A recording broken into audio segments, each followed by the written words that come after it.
first-time operators and even second and third-time operators have a tendency to underprice your products when you come out because you charge what you think is fair. And it's an emotional thing, and you have to do that. You have to kind of like draw a line in the sand. But then you have to test that product out because 2 years later, we were selling that exact same product with like some tweaks to it for double that, for $39.99. So that's massively expanded our margin. And yeah, for the first couple of years, we were easily operating at probably a 35% net margin. Hey there, I'm Cody McGuffie. I'm a husband, dad of 3, and I'm the founder of EverBee. EverBee. Where we serve over 1 million creators across the globe, helping them grow thriving online businesses. I believe every single human is a creator, and I believe every single creator should own a business. A business that gives them the freedom to build the life that they dream of. Built Online is where creators, entrepreneurs, and leaders get real insights, real stories, and the edge to build something that actually lasts. This is where the next generation of builders get built. Adam, what's up, man? How are you? Hey, Cody. Doing good. How you doing? Great. Happy you're here, man. Thanks for coming on. I'm excited about our conversation. Yeah, likewise. Yeah, we were already talking before we hit record, and I had to kind of stop us because we were already getting into the good stuff. But for anyone that doesn't know who you are, who's Adam? I am, number one, a dad and a husband, and I am very, very crystal clear on that from a priority standpoint. I have been for a long time. That's actually, you can see the sign behind me if you're watching video, how I ended up in Montana. I've always been an entrepreneur, so I've always sort of been in doing my own things. I have worked for other people a lot, and I don't know, I like the struggle and the pain and the glass that we get to chew on all the time.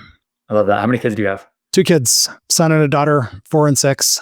4 and 6. Cool. I have 3 kids. I have a 6-year-old boy, a 4-year-old girl, and an 8-month-old boy. Epic.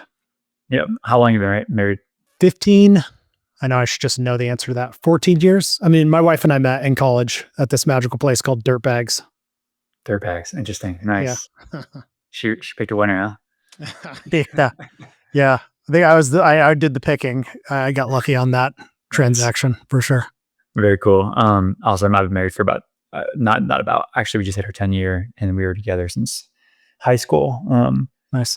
Yeah, very cool, man. I totally can relate to building a business, building a family, and then building a business at the same time. The challenges with that. A lot of people listening to this can certainly relate to that. I think the majority of people that listen to this are aspiring entrepreneurs, or they're growing their business right now as we speak, and they're always trying to walk that line of being a great wife, mother, husband, father, while also like leaning all the way into their business too, and making sure that they're optimizing for their goals as well.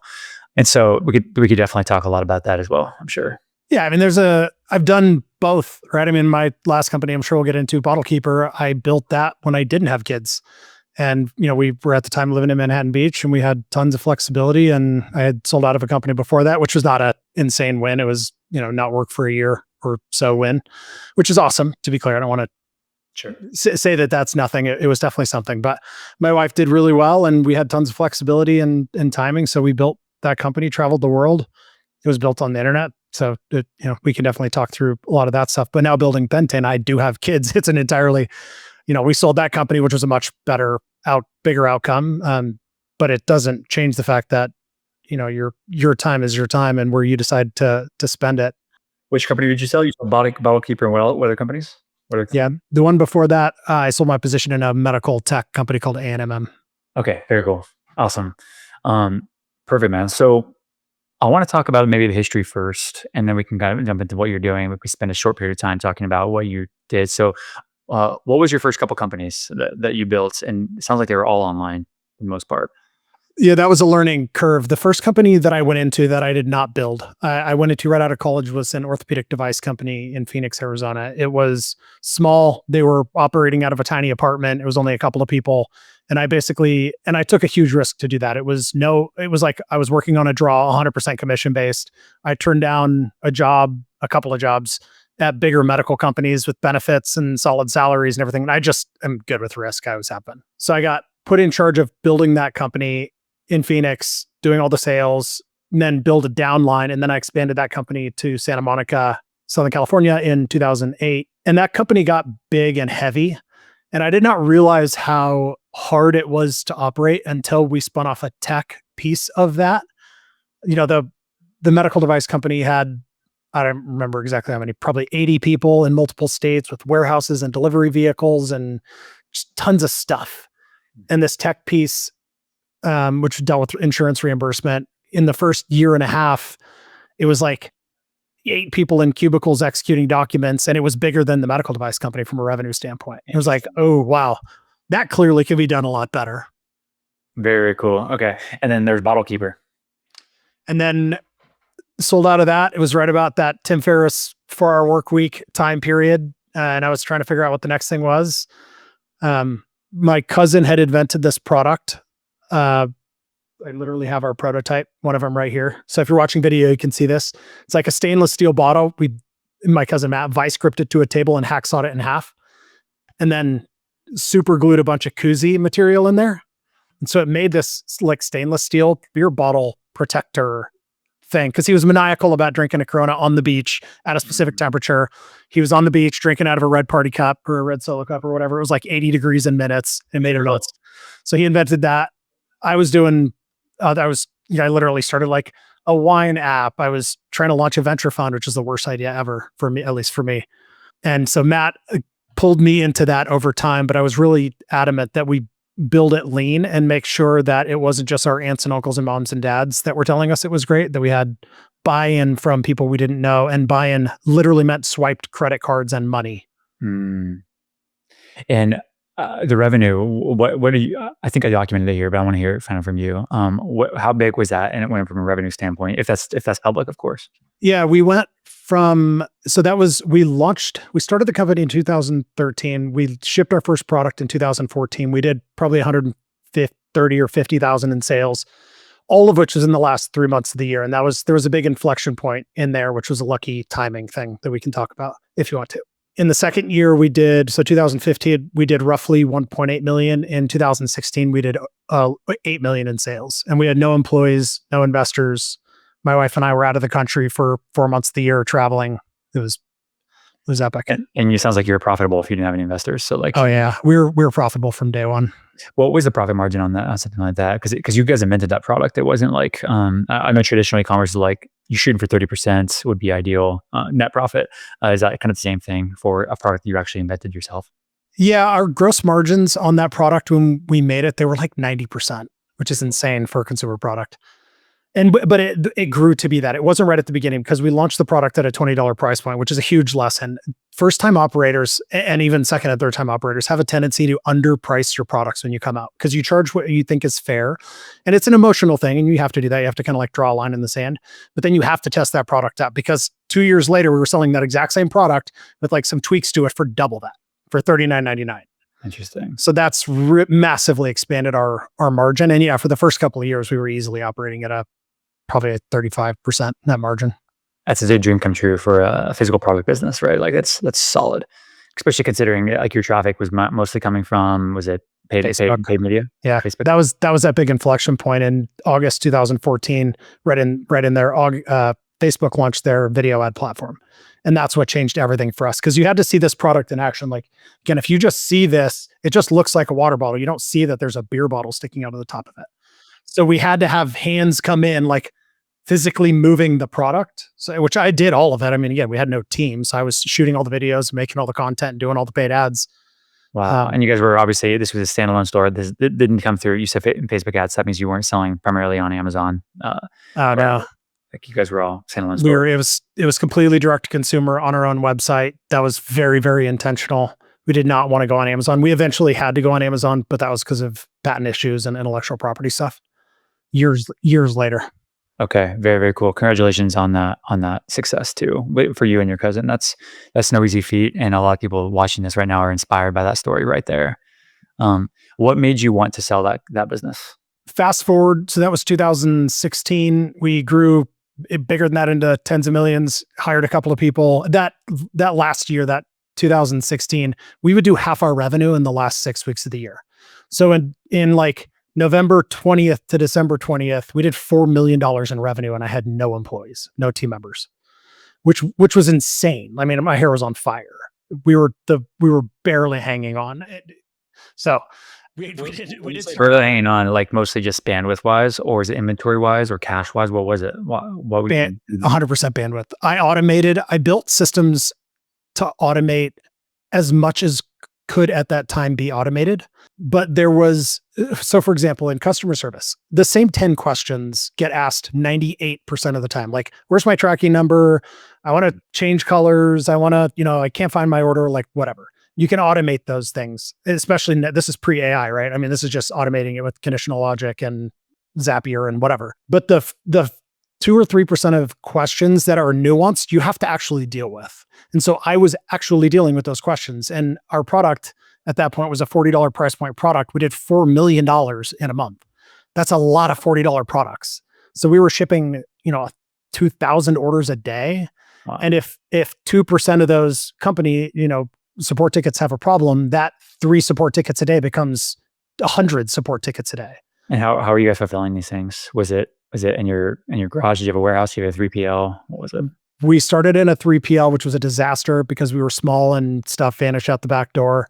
It literally almost sunk the company like in its first 2 weeks of operations. Then we took it in-house and my cousin did it, Matt, in Phoenix, out of a warehouse he had for a different business. We literally had my retired dad coming in part-time to pack orders. And for that Christmas, I flew out there, my wife flew out there to Phoenix and we just had a family order packing party at the warehouse, just crushing orders out the door. Dude, we've totally done that. My wife and I, my nephews packing orders, my sisters sewing products, my mom doing it. Like very, very cool looking back on it. I don't want to do it again. Yeah, I know. Very, very cool experience that you got to have there. That's so cool. Really special experience that no one can take away. Totally. And now I understand more why you sold that business, because you don't want to do that forever. Yeah. And so the long answer to your short question is then it got bigger. It got to the point, to be very honest, where I was spending more time dealing with legal things and patent infringement issues. Cause by the time we got acquired, we had 42 patents. So we had a huge patent portfolio, but that also means you have to defend the patent portfolio. So I was spending all my time doing that stuff and not creating and being creative and making and building. And Matt was in the same position. We didn't build that company to be a legacy company. We built it. The intent was to build a healthy, scalable business, knowing that if it was both healthy and scalable and you had other points of value in that chain, someone would always want to buy it. Really cool. And that's what happened. At some point, we just started listening to the people coming say they wanted to buy it and went down that path in 2021. Really beautiful, man. Congratulations. Okay, cool. So now it brings you to today. What are you working on now? So if we fast forward, then the acquisition closed in March of 2021. We got acquired by a private equity group that had just purchased Arctic Outdoors, or TIC, which it's a cooler drinkware company. They historically sort of drafted Yeti. That was their business model. When Windpoint, which was the private equity firm that bought them, they implanted new leadership who was epic. The CEO they put in, his name was Bill Pond. He was amazing. I learned a ton from him in a very short period of time. I stayed on to oversee the transition through 2021. 2022, I took time off, not because I didn't get to see my kids before. My life was built around the kids. The work was something that I did that was always ancillary to that. But because I had a performance coach who told me not to just go start another company, just because you itch and twitch. And of course, then I did exactly what he told me not to do. And it was a disaster. And then I said, okay, Jeff, I'll sit still. I got into carpentry and building and doing things with my hands. That is now a huge part of my life. And after a while, I got up one day and I realized, probably 6 or 8 months into that, I woke up and realized that my most difficult decision to make the entire day was what to have for breakfast. I mean, that's a true thing. I literally remember saying, my hardest decision, the most brain power I'm going to put into anything today is what to have for breakfast. And that's a problem. So Dr. Jeff said, great, let's go. You would call it soft offense. Let's just go push on something. We'd invested in a bunch of companies over that time period, 13 or 14 companies. He said, go talk to a couple of them and just ask if you can help. Just go look inside. And I did that and realized that they had a hard time understanding how to make money. Net profit at the end of the year, it is your revenue minus your expenses. That is absolutely true. But if you understand the nuance of where the revenue comes from and how it's built, and where the expenses come from and how they're built, there's all these things you can do to manipulate that information to change that net profit number without working harder, without having to ship more product. And that's something we did really, really well at Bottle Keeper. That was a huge part of our outcome, is that I was running all the paid media up to 8 million in revenue. I mean, I was personally spending millions of dollars a year on paid media while also sitting in the seat of CEO. So I was looking at those challenges from the standpoint of the operator of the business, and I needed information that I couldn't have. So I built systems, and my cousin Matt helped. We did this together. We built all these systems using a ton of math. We're both really good at math. We have crazy science degrees. And those systems are what we operated that company on from start to finish. We tried to replace it. We tried to find software versions of it, and it never worked. We always went back to these crazy spreadsheets. So I rebuilt those systems, or parts of those systems, in a much sexier way into these companies. And that I was now like just sort of free advising, and it totally changed their businesses. I mean, one of them increased their net profit by 50% in a year. And they didn't increase their top line. They increased their top line by like 6%, some small amount. But it answered all these questions around how to better use ad budget and how to, there is a difference between a fixed expense and a variable expense, which is to say a payroll expense versus a marketing expense or a cost of goods expense or a shipping and fulfillment expense. Like how those things live and exist in your business impact your net profit differently. I love that. And so that brings you to current company. Yeah. So I did that again with a consumer product company, e-com, that was losing $100,000 a month, months of life left. Did the same thing. And I got paid. That was the next step. I was like, okay, you have this thing now, go get somebody to pay you money for it. Yeah. So I got paid as an advisor a lot to go in and help turn this company around. And I rebuilt these systems again. And month one, when I got there, they lost $100,000. 2 months later, they made $50,000. Now, 2 years later, they went from a $2 million a year business. Now they're a $7.5 million business, profitable and crushing, operating on this system. So Pentane is the result of that experience. Beautiful. Pentane. And I'm on the site here too. Really, really cool concept. And basically you're saying that it's the co-pilot for your lean e-commerce team. What does that mean? What does that mean for someone that doesn't even understand what does lean e-commerce team even mean? Like, I already feel like I'm lean. I'm already 2 people. Yeah. I'm under 2 people. So what am I missing here? What do I need? What it means is that we clearly need to do a better job with our headlines on our website. And that's something that you like test forever. What Pentane is, we were talking about this before we hit record. There's like 2 sides to a business, and it really is like the expenses side and the revenue side, right? And you have tons of marketing technology or MarTech, and you have tons of financial technology or FinTech. There isn't anything that takes those 2 things and blends them together. And the reality is that's where all the like special sauce is. You can't properly define an ad budget or understand how that ad budget has to perform if you don't understand how the company spends money. It's like from a margin standpoint, if you have a 50% gross margin, what you can afford to acquire a customer is way different than if you're operating on an 80% gross margin or a 35% gross margin. But as an early stage business, which is what that lean e-commerce team is supposed to be very specific to, as an early stage business, you don't generally have unless you have a finance background, you don't generally have a good hold on what finance even is. And so the co-pilot part to that is we will solve all of that. You literally connect all your things, and we will it's not just give you data. That's what all the other people do. And I don't care about that. We don't just say here's a dashboard, figure it out. Here's some data, figure it out. Here's some instruction, figure it out. Literally, we take that and we tell you what to do. We say, you want to get to break even? You need to increase your prices by 7.2%. You need to increase your conversion rate from 90.92 to 1.04. You need to increase your ad budget to $7,400 a month at a 3.2 return on ad spend. And then give you all the tools to be able to go and dynamically change them, because if you hire somebody, all that changes, right? If you spend more on ad spend, that needed return on ad spend actually comes down. But how much? What happens if you do a sale? What happens if you increase prices? What happens if you get a 30% tariff? Give you all the tools to be able to answer those questions. And those are the things that, in my experience, you just have to figure out on your own, and you have to use a spreadsheet. You have to you have to actually be asking yourself these questions while you're sleeping all the time. You have to be woke up in the bed. I'm like, oh yeah, I wonder if I bundle these products together, oh shoot, I need to build that on my spreadsheet tomorrow. I mean, you could ask ChatGPT nowadays, of course, but it's still not the same. Like it doesn't have all my data all the time synced together.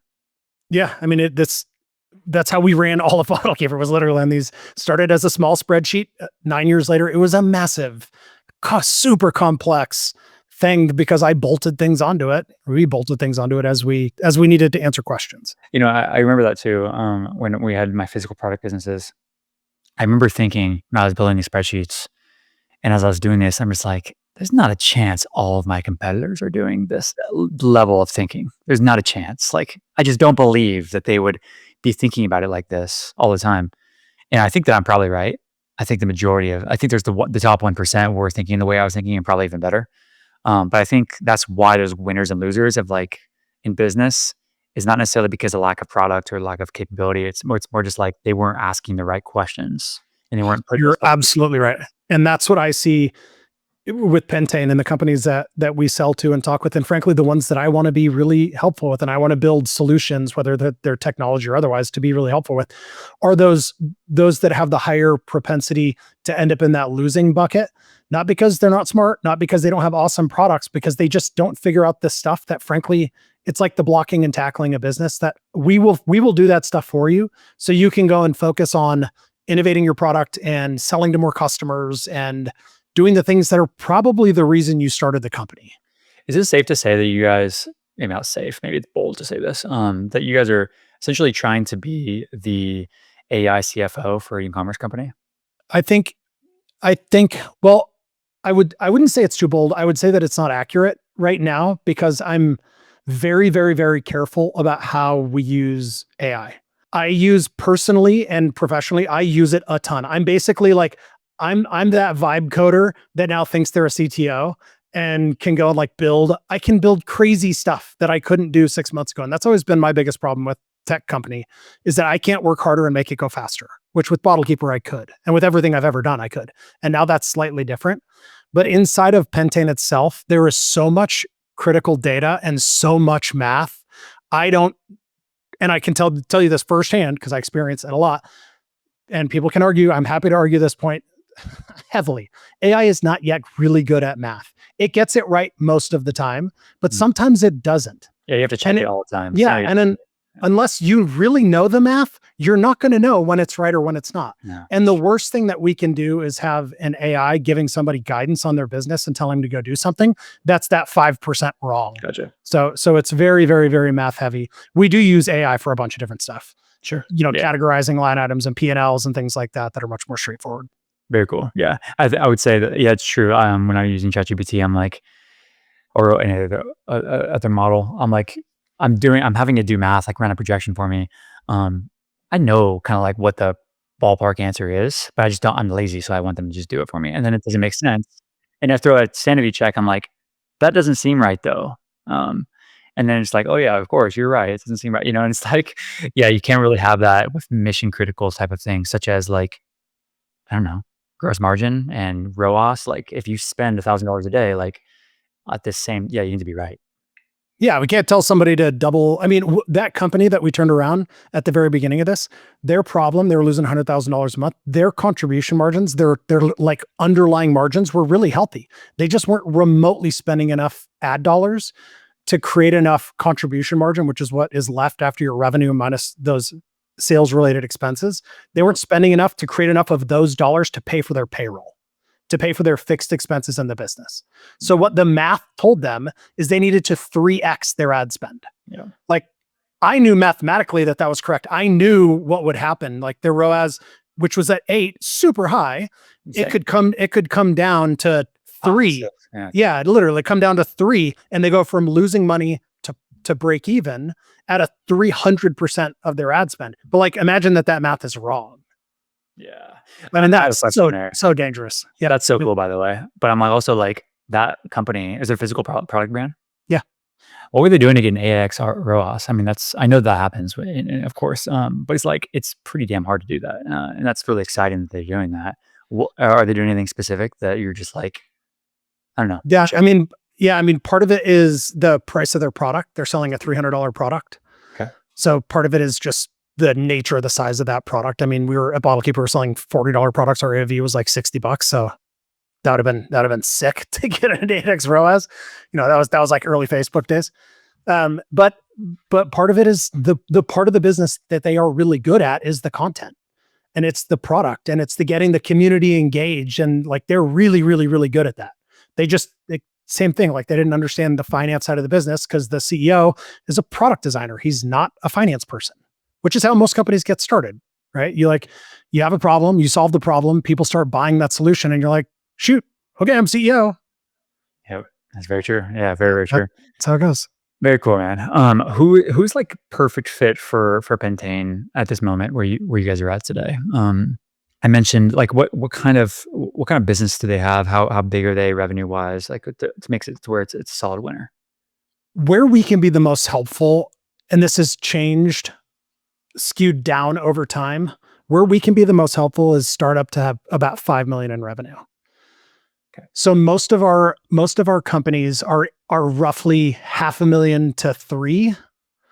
And what I've found is as we get above 5, we get into this realm where either the company really knows what they're doing, or they think they really know what they're doing, and they want a bunch of custom things. Okay. And that's not the game that we want to play. Cool. I mean, and maybe we grow into that over time. That's fine. That's a decision for later. Right now. But so 0, would you say 0 to 5 is like, we have true startups on there that are like working off a projected P&L, which is great, because my position is anything is better than nothing. So starting with nothing you're literally just flying blind. So if we can use something projected, then we get to adjust it. Would this serve, I think the answer is yes, but would this serve like a print on demand type of business for, are you familiar with print on demand? Yeah. Cool. So a lot of listeners to this right now are print on demand sellers. People have 0 inventory.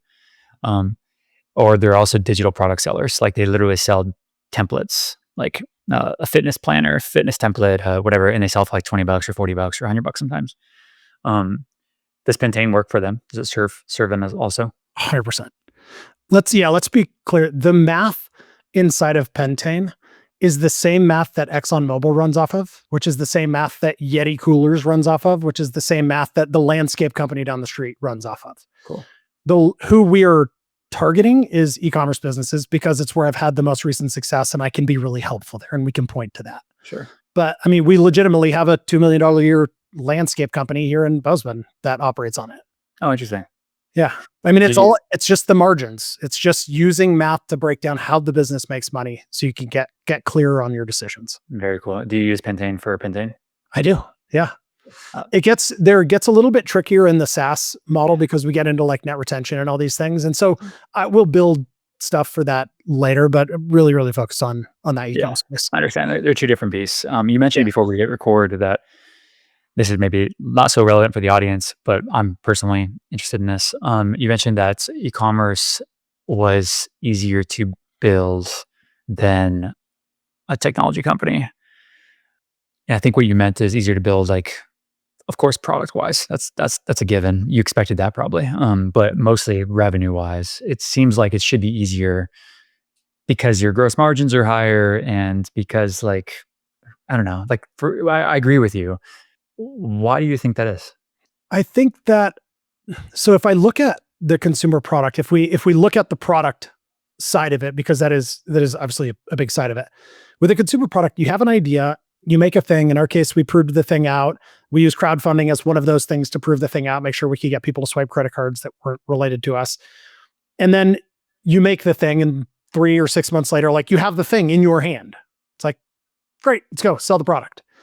With software, you make the thing, and then it's like the finished goalpost just moves down, and it moves, and it will move for forever if you let it. It's supposed to. Yeah. Yeah. And it just does. And it's like the distance between the movements gets a little bit shorter, and it changes. Yeah. But getting to the point where you have the product that sells itself just takes so much longer. And there's so much more iteration, and it's obviously dramatically more expensive. And, and it's gotten a lot better in the world of AI. What we've done to date to build Pentane, 2 years ago, 3 years ago, it would have been 4 times what it cost to build and develop today. And so we're very conscious of that. But yeah, it's just a totally different thing. How about so you mentioned like self-serve or like self-selling itself. Why do you think that's harder? Is it because it's like with a physical product, a consumer good, you're actually getting that bottle? Whereas software, it's like a digital sale. So it's like they're not necessarily getting anything physically, or what is it about that you think? Yeah, I think that it's more binary. I think it's when you have the physical product, people either like it or they don't like it. And maybe this is true in software as well, but I do think that there is an important distinction. With the physical product, they either buy it or they don't buy it. You don't have to meet with them. And then they say, ooh, I don't like this little angle here. I want you to tweak that angle. And then you meet with the next one. They're like, oh no, I'm cool with that angle. I want you to tweak the color. And you're like, that doesn't happen in the physical product space. Sure. And you're also, I mean, we're selling a $20 product and then a $30 product and then a $40 product. Like it's totally different than selling something that's $100 or $200 or $1,000 a month. That's this recurring thing that in the world of e-commerce, like how many of those things we ended up with at the end of Bottle Keeper? And that was 5 years ago, 4 years ago. Yeah. Like they were just so burned out on getting sold software. So I think that's a whole nother challenge in trying to sell to e-coms is breaking through that. Of course. All that noise. Love that.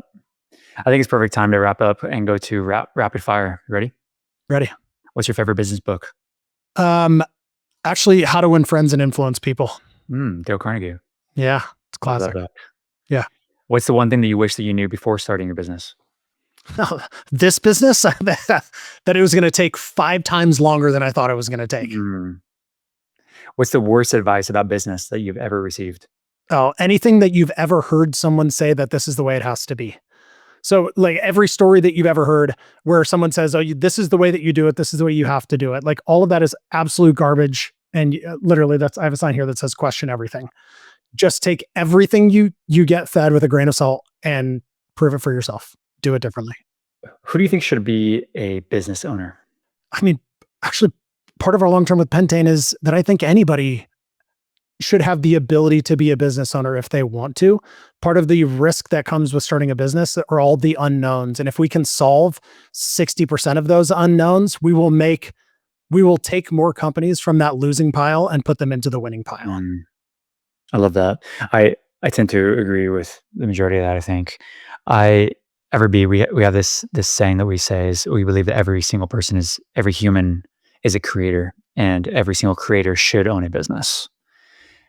Because I do believe like entrepreneurship and business, the barriers continue to drop.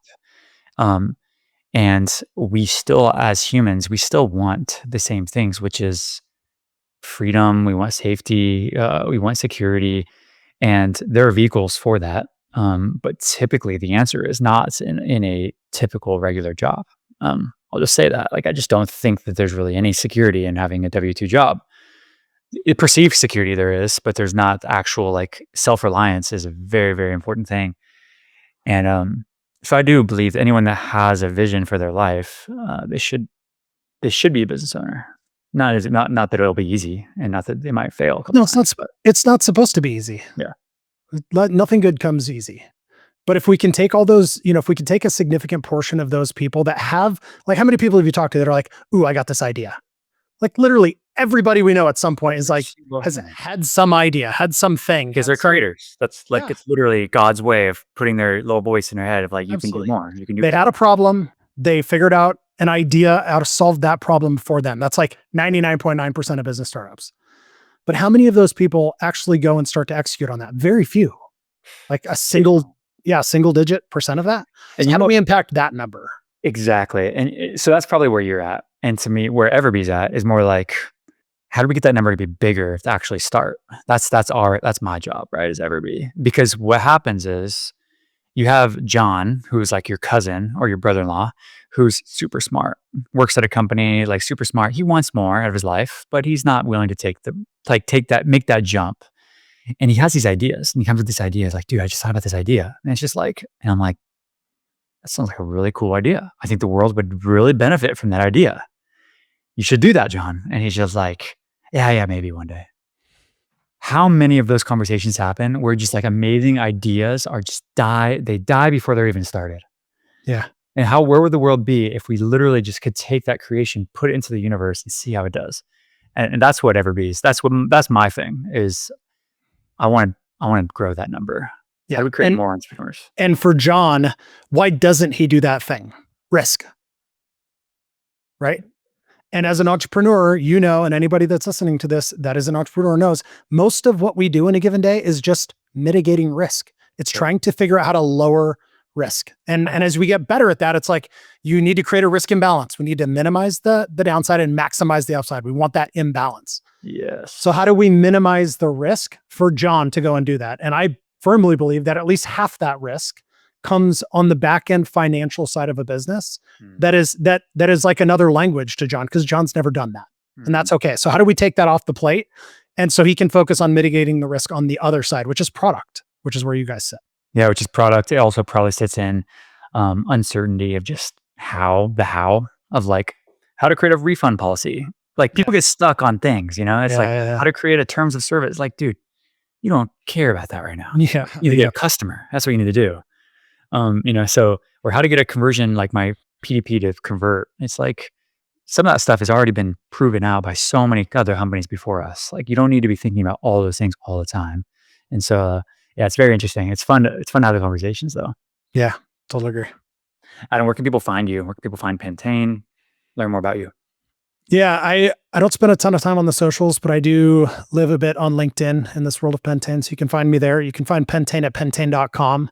We did just launch a new product right now. It's free. That's called a pulse check. You literally throw in a P&L or paste in a P&L, and it gives you an insane analysis of your business, tells you what's wrong, what's to fix, how to fix it, how to set your ad budgets, how to get to break even, how to deal with pricing. All of this we can get from a P&L. Wow. It's an insane report. How does that compare? And I know I'm asking for other people. How does that compare to dropping in ChatGPT? That's a huge question. ChatGPT doesn't understand your business. Like putting in your P&L into ChatGPT, which is a thing that I do a lot because I want to see how those things continue to do and evolve.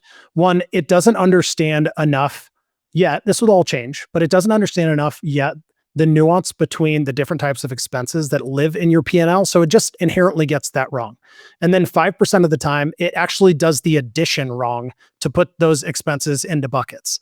And then beyond that, you have to know the questions to ask it in order to get the information that's actually useful to you, which is part of a big problem. A lot of super early stage operators don't know what they don't know. They don't actually even know the questions to ask. So, so that's a thing that I built in my vibe coding CTO role. And it's this insane report that gives you, it's literally like, I've been paid thousands of dollars an hour to go in and do analysis on companies. It gives you that in a document from your P&L for free in 60 seconds. It's nuts. Very cool. Amazing. Thank you for that answer. And makes total sense to me. Adam, thank you for the time. If anyone's wondering, listening to this right now, you can find all the links that's relevant to Adam and what we talked about today in the show notes or the description below.